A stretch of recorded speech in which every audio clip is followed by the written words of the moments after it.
발표를 시작하게 된 백승우입니다.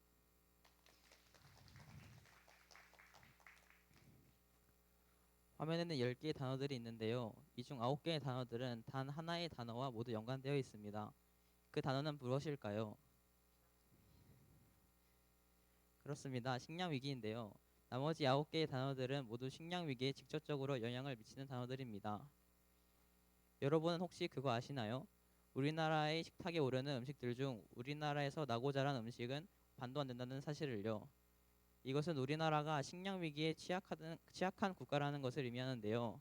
이러다가 정말 큰일 나는 거 아닐까요? 하지만 걱정하지 마세요. 그거에 대한 해결책이 있습니다. 바로 스마트팜인데요. 스마트팜은 무엇일까요? 스마트팜은 농작물의 생산 및 유통 과정에서 ICT 기술을 접목한 지능화 농업 시스템입니다.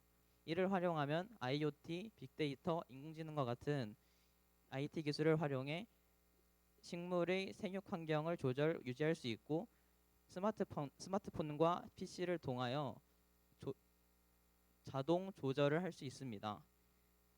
이 때문에 스마트팜을 사용하면 효율성과 편리성을 높일 수 있고 농촌 인구 감소 문제를 해결할 수 있으며 생산성을 극대화할 수 있습니다. 이 때문에 스마트팜은 우리와 점점 더 가까워지고 있는데요. 정말 흥미롭지 않나요? 그래서 저는 스마트팜에 대해서 탐구해 보기로 했습니다.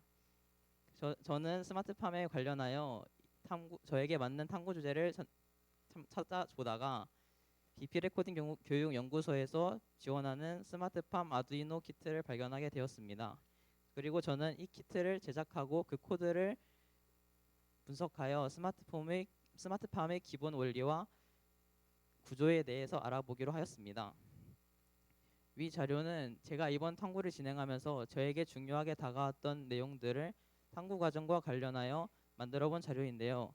이번 발표에서도 이 순서로 발표를 진행해 볼 예정입니다. 그러면 본격적으로 발표를 시작해 보도록 하겠습니다. 먼저 저는 이번 탐구에서 아두이노를 처음 접해 보았는데요.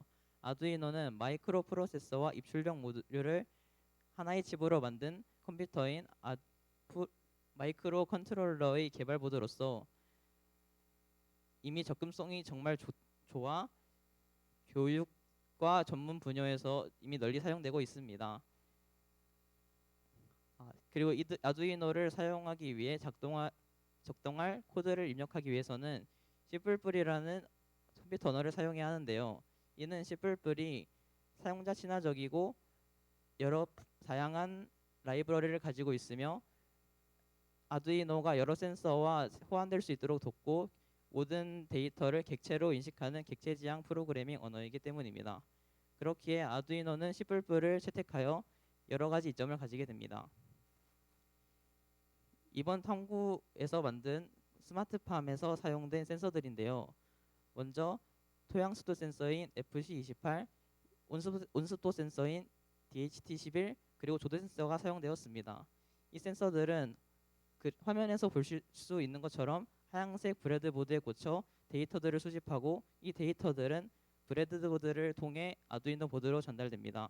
아두이노 보드는 이 데이터들을 적용된 코드에 따라 LCD에 식물의 환경을 출력하거나 식물 생장 LED의 밝기를 조절하게 됩니다. 다음은 스마트팜 코드 분석 단계인데요. 이 단계에서는 스마트팜을 구성하는 릴레이 모듈, LCD 모듈, 그리고 각 센서들이 아두이노 보드를 중심으로 어떻게 작동하는지에 대해 알아갔습니다. 코드 분석 결과 화면에서 보시는 것처럼 9개의 단계로 나눌 수 있었는데요. 이 코드에서는 정보과학 시간에 배웠던 C 언어의 언어 형식을 찾아볼 수 있었으며 C++만의 언어들로 찾아볼 수 있었습니다.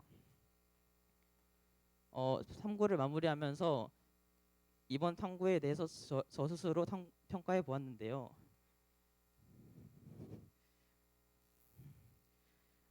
먼저 이산화탄소 농도 센서와 토양 산성도 센서와 같은 여러 가지 센서들을 사용하지 못하여 적은 데이터를 활용했다는 점과 스마트폰과 PC를 활용해 자동화된 스마트팜을 구현하지 못했다는 점에서 한계점을 찾을 수 있었습니다.